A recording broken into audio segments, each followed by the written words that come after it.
A nombre de la memoria heroica. Chavez is gone, but his legacy lives on.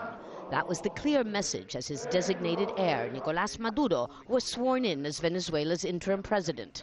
Perdonen nuestro dolor y nuestras lágrimas. I apologize for our grief and our tears, but this sash belongs to Hugo Chavez. This presidency does. It belongs to our commander-in-chief. The ceremony paves the way for Maduro to run for president in new elections that could be held as soon as the second half of April. But Friday morning, the nation's attention was elsewhere. At a state funeral for the deceased president Hugo Chavez, one like none ever seen in the region. The sword of Venezuela's and most of South America's liberation hero, Simón Bolívar, was placed on the coffin. Many of the more than 30 heads of state and government, former presidents and even Hollywood stars joined family members and close aides in a marathon of tears. Especially when the symphony orchestra played the national anthem, so often sung by the deceased president in public.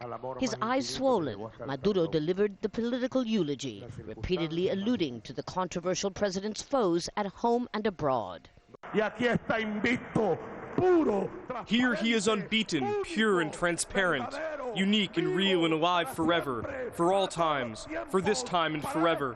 Comandante, they couldn't lie about you. They never will.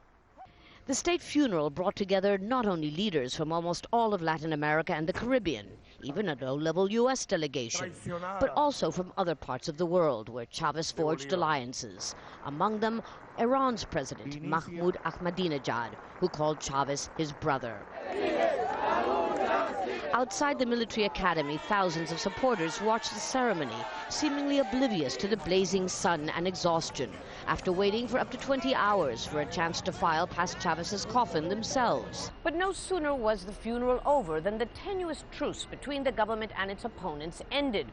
Opposition leader Enrique Capriles, as expected, denounced the appointment of Nicolas Maduro as the interim president as a constitutional fraud. Nicolas, nadie lo eligió presidente. Nicolas, nobody elected you president. The people didn't vote for you, my boy. The people will also judge how the death of the president is being used for electoral and propaganda purposes.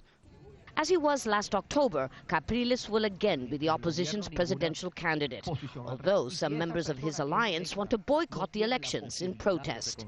Another clear signal that the political passions in this country have not diminished with the death of the president. Lucia, Newman, Jazeera, Caracas.